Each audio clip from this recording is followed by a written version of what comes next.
आम आदमी पार्टी द्वारा भाजपा पर दिल्ली में विधायकों की तोड़फोड़ करने का लगाया जा रहा आरोप सच होने लगा है। नवंबर 2023 में 23 घंटे तक ईडी की रेड का सामने करने वाले दिल्ली सरकार में कैबिनेट मंत्री और व्यापारी राजकुमार आनंद ने बुधवार को अपने पद और आप की प्राथमिक सदस्यता से इस्तीफा दे दिया। अचानक आए उनके इस्तीफे पर आप के वरिष्ठ नेता संजय सिंह ने कहा कि अब यह साबित हो गया है कि भाजपा ने आम आदमी पार्टी को खत्म करने के इरादे से ही अरविंद केजरीवाल को गिरफ्तार किया है। हम पहले दिन से ही यही कह रहे हैं कि ईडी की कार्रवाई के पीछे का मकसद भ्रष्टाचार को उजागर करना नहीं है, बल्कि दिल्ली पंजाब में आपकी सरकार गिराना है। आज आम आदमी पार्टी के हर मंत्री और विधायक की भी परीक्षा है कि भविष्य में उन्हें बहादुर के रूप में याद किया जाए या कायर के रूप में याद किया जाए। जल्द ही पूरा देश देखेगा जब भाजपाई माला पहनाकर राजकुमार आनंद को भाजपा में शामिल करेंगे। उन्होंने स्पष्ट किया कि अरविंद केजरीवाल, मनीष सिसोदिया और सत्येंद्र जैन की गिरफ्तारी के बाद भी आम आदमी पार्टी पूरी तरह एकजुट है। भाजपा ने यही काम अरुणाचल, महाराष्ट्र, उत्तराखंड, कर्नाटक, मध्य प्रदेश में भी किया। संजय सिंह ने ये बात कही। कैबिनेट मंत्री राजकुमार आनंद के इस्तीफा देने को लेकर आपके वरिष्ठ नेता संजय सिंह और सौरभ भारद्वाज ने पार्टी मुख्यालय में प्रेस वार्ता की। इस दौरान सांसद संजय सिंह ने कहा कि हमसे एक सवाल बार बार पूछा जाता था कि आम आदमी पार्टी को ऐसा क्यों लगता है कि ईडी की छापेमारी से पार्टी और विधायक टूट सकते हैं। वो आज साबित हो गए। हम पहले कई बार कह चुके थे कि अरविंद केजरीवाल को गिरफ्तार करने के पीछे की मंशा आम आदमी पार्टी को तोड़कर खत्म करना है। ईडी की कार्रवाई का उद्देश्य कोई जांच या भ्रष्टाचार को उजागर करना नहीं है, बल्कि इसका असली मकसद आम आदमी पार्टी को तोड़ना है। बीजेपी इस देश की सबसे बड़ी आपराधिक प्रवृत्ति की पार्टी है जो गुंडागर्दी का आचरण कर रही है। भाजपा का बस यही काम है कि ईडी, सीबीआई का इस्तेमाल कर विधायकों, मंत्रियों को तोड़ो और फिर अपनी पार्टी में शामिल करो। यही काम इन्होंने महाराष्ट्र, अरुणाचल प्रदेश, उत्तराखंड, कर्नाटक, मध्य प्रदेश में भी किया है। सभी पत्रकार बंधुओं को मेरा नमस्कार। मैं राजकुमार आनंद, मैं दिल्ली सरकार में मंत्री हूँ। मेरे पास 7 पोर्टफोलियो है, लेकिन आज मैं बहुत व्यथित हूँ, इसलिए आप लोगों को मैं अपना दुख साझा करने आया हूँ। मैं राजनीति में जब आया था, जब अरविंद केजरीवाल जी ने कहा था कि राजनीति बदलेगी तो देश बदलेगा,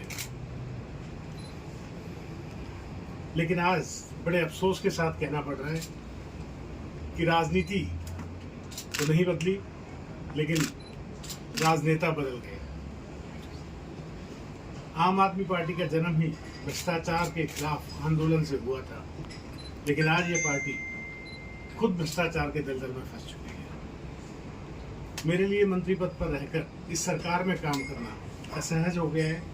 मैं अब इस पार्टी, इस सरकार और अपने मंत्री पद से इस्तीफा दे रहा हूं, क्योंकि मैं इन भ्रष्ट आचरणों में अपना नाम नहीं जुड़वाना चाहता। मैं नहीं समझता कि हमारे पास शासन करने की कोई नैतिक ताकत बच गई है। बाबा साहेब डॉक्टर भीमराव अम्बेडकर ने पे बैक टू सोसाइटी का जीवन मंत्र दिया था।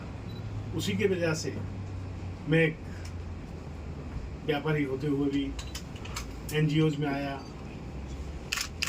एमएलए बना, जनप्रतिनिधि बना, मंत्री बना कि लोगों की सेवा होगी। और मैं यहाँ आया ताकि पे बैक टू सोसाइटी को सच्चे अर्थों में साकार कर सकूं। इसी उद्देश्य से मैं आम आदमी पार्टी और अरविंद केजरीवाल जी के साथ खड़ा हुआ, जो बाबा साहेब की आदर्शों पर चलने की बात करते हैं। बाबा साहेब का फोटो हर प्रेस कॉन्फ्रेंस, हर सरकारी दफ्तर पर लगाते हैं, लेकिन जब बाबा साहेब के बातों की बात आती, देखिए रिजर्वेशन तो संवैधानिक मजबूरी है, लेकिन जब बात रिप्रेजेंटेशन की आती है, जब हम ऐसी जगहों पर अपने आदमी भेजने की बात करते हैं, दलित समाज अपने आदमियों को ऐसी जगह भेजने की बात करता है, जैसे हमारे यहाँ 13 राज्यसभा सांसद हैं आम आदमी पार्टी के, उनमें से एक भी दलित या पिछड़ा या महिला कोई भी नहीं है। तो ये जब रिप्रेजेंटेशन की बात आती है तो ये पार्टी अपना पीछे हो जाएगी। जैसे पिछले दिनों विधानसभा ने बहुत सारे फेलोज की भर्ती की, जिसमें लाखों रुपए सैलरी थी, हजारों नहीं लाखों रुपए सैलरी थी, 2-2 लाख रुपए सैलरी थी, और उसमें दलितों को कोई भी जगह नहीं दी गई, दलितों को बिल्कुल नहीं लिया गया उसमें। तो मैं SC/ST का भी मंत्री हूँ, समाज कल्याण मंत्री भी हूँ। अगर ये मेरे होते हुए ये सब काम ना हो तो मुझे नहीं लगता कि मेरा यहाँ होना जायज़ है। इस पार्टी में दलित विधायक, पार्षद और मंत्री का कोई सम्मान नहीं है।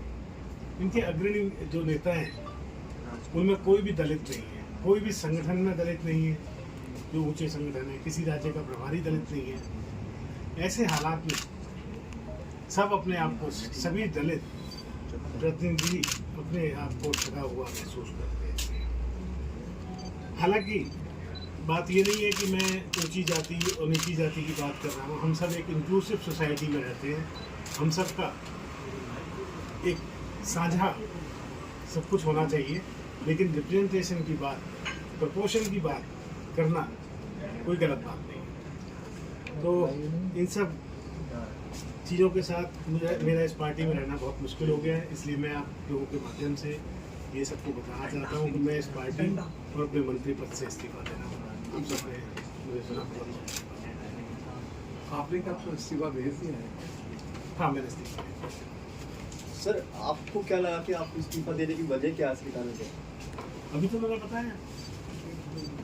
आपने इस्तीफा दिया है, क्या कारण हो सकता है? देखिए, कारण ये है कि मैं राजनीति में मंत्री बना, जो भी बना आज बाबा साहेब डॉक्टर भीमराव अंबेडकर की वजह से बना, और पे बैक टू सोसाइटी करने के लिए बना। दलितों की जब रिप्रेजेंटेशन की बात आती है तो जो पार्टी अगर उससे पीछे हटती है तो मुझे फिर वहाँ रहने का कोई औचित्य समझ नहीं आता, इसलिए मैंने किया। क्या किसी पार्टी में आप जाएंगे? नहीं, मैं कहीं नहीं। Thank you.